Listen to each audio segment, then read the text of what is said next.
My name is Todd, and I sat at a computer with poor posture for 9 years, and today I'm talking about the correct sitting position at a desk. So let's take a look at, first things first, the spine. Notice how he's got a neutral spine with natural curves intact. The lumbar curve at the bottom goes towards the front of the body, up into the mid and upper back. We've got the thoracic curve, which goes back towards the back of the body, and then up in the neck is the cervical curve, which is very, very slight. You can't even see that on this image. I'll do a video later on that. He has a back support, not the best chair, but he's doing the best he can with it. What else do I want to talk about? Let's talk about his head.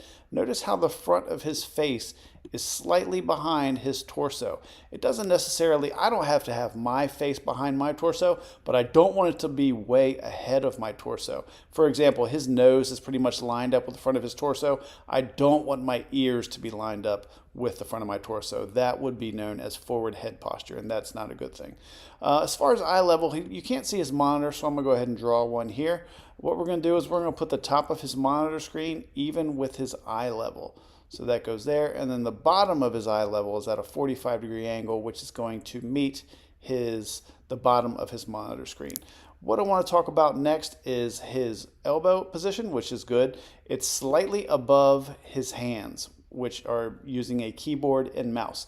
If his elbow position was below his hands, that would lead to biceps overuse, and this is speaking from experience. My biceps overuse, contracted for 8 hours a day, led to all kinds of shoulder inflammation and shoulder tendonitis. So we want to make sure that those biceps are relaxed by keeping that elbow higher than the hands. Next up, the hips are slightly above the knees. If the hips go below the knees, again speaking from personal experience, if the hips go below the knees, that causes even more compression on our hip flexors. Sitting for long periods of time is going to cause compression on the hip flexors. I'm not saying it doesn't, but if those hips go below the knees, it's going to cause even more.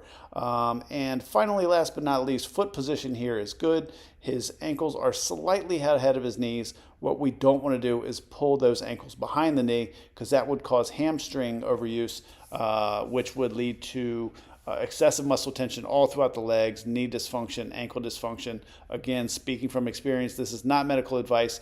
This is my experience of what it's like to sit at a desk correctly while using a computer. If you like this video, follow along. Thanks for your support, and thanks for your interest in computer posture.